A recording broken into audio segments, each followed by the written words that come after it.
Well, you said three things so far, but really the last two catch me a lot because we used to be known as the can-do country, especially back in World War II. Before that, well back to the mid 1800s when de Tocqueville came through, the French philosopher historian, was just all a wonder at what people would do as opposed to how it was done in Europe. That people would just assemble voluntarily, get something done, and then disassemble and go off and do the next thing. A can-do attitude. Well, you mentioned one of my heroes, actually de Tocqueville, and we talk about him in the book.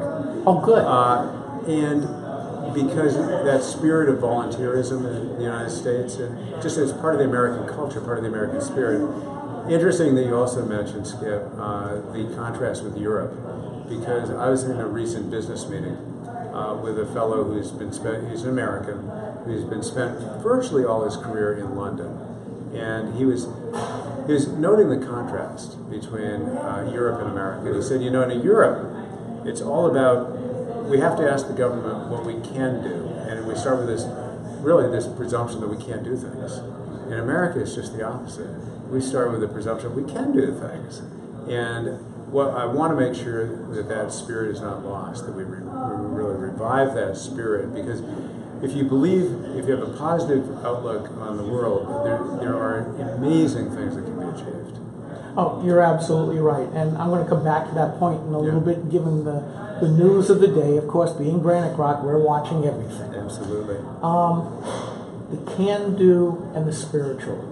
I mean, you've hit on something. Those two things to me are very important. I'm going to ask you to come back to the can-do again. But I think you've mentioned something that most people don't think of anymore. And unfortunately, my family is one of the opioid epidemic casualties. And it is my firm belief that a large part of this is driven by a spiritual void or a spiritual emptiness. And you brought it up in terms of the country. Could you explain that a little bit? Certainly. I believe in the power of the human spirit, and that if you can serve for a purpose greater than yourself, and for some people it will be one view or philosophy, and for others another, maybe a religious philosophy of another kind.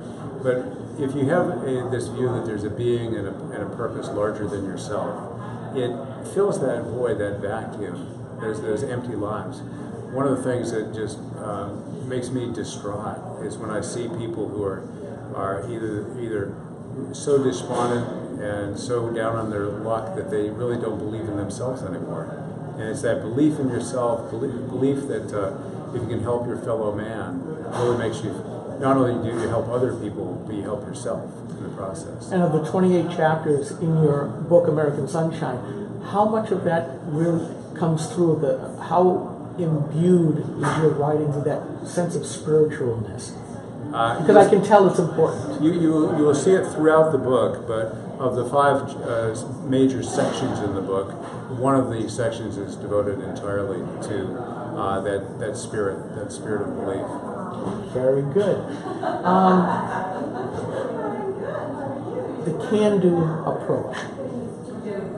We were known for it during World War II. We were known for it before then. We were known for it afterwards.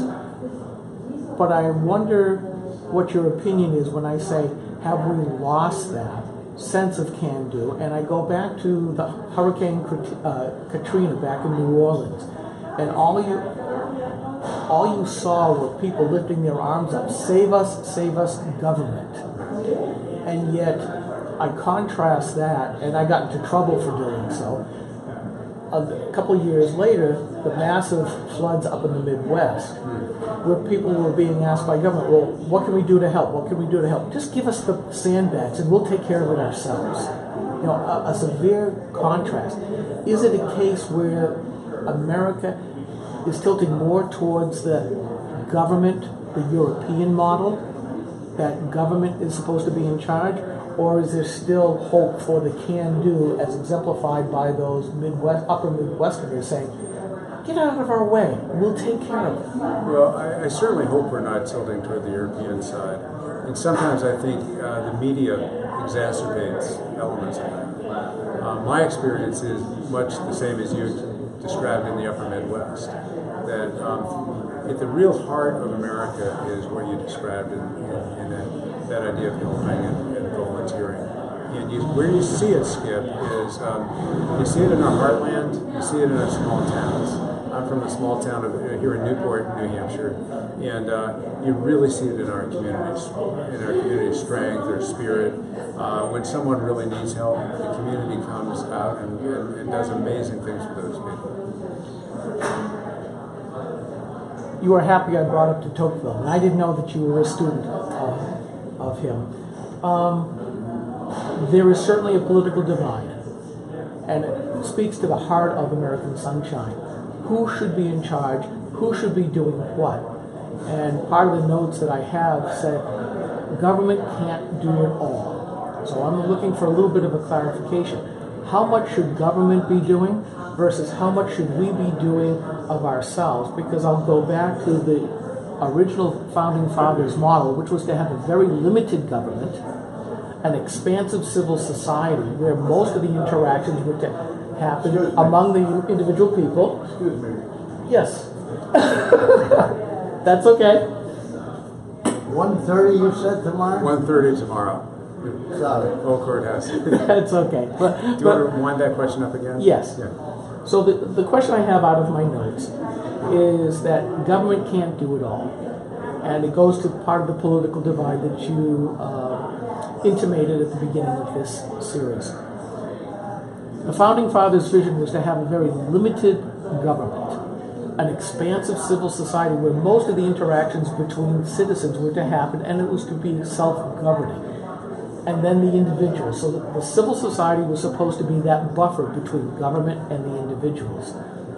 I will go out and say, since the progressive era started in the 1880s here in the United States, government, in my opinion, and yes, Granite Rock is a very conservative, with libertarian-leaning blog site, Outlook, a lot of that civil society has been erased. It has been crowded out. So the note I have is government can't do it all. How much should government be doing versus what it is doing? And is that right or is it wrong? Well, as a blanket view, I very much subscribe to our founders and their views. That limited government is definitely the way to go. And the reason I say that is that there are some very vital functions that government can only perform. But in my experience, the private sector, be it business or civic organizations and just religious, faith-based organizations, can do so much more for the common good.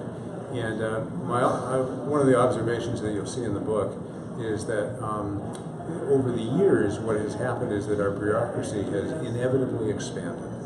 And I think it's almost inexorable that bureaucracies and governments expand, because when you think about in fact, the chapter in the book that I point people toward is boiling a frog.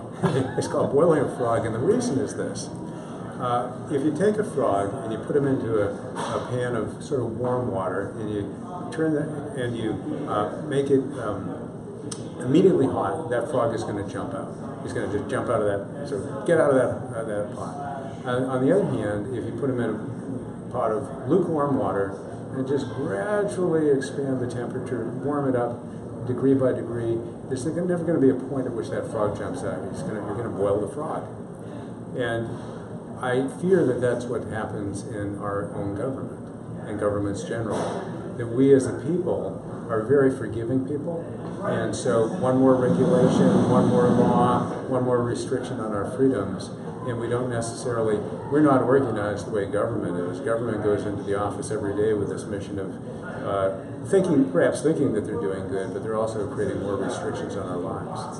And we as a public, as voters and individuals, don't have the time every day. We're busy running our own lives. We're working, taking care of our families. And we're not organized to have an effective opposition to what many of these, what I'll call silly and intrusive regulations are. And as such, there's never, just like that frog, there's never a point where we wake up one day and say, my gosh, we are way too overregulated, our lives are too burdened. And it comes back to what you were talking about earlier, Skip, too. once it gets large enough and expansive enough, then you get into this point where you're saying government is all expansive, and you start turning to government for solutions instead of looking to the private sector, looking to families, looking to communities to solve problems.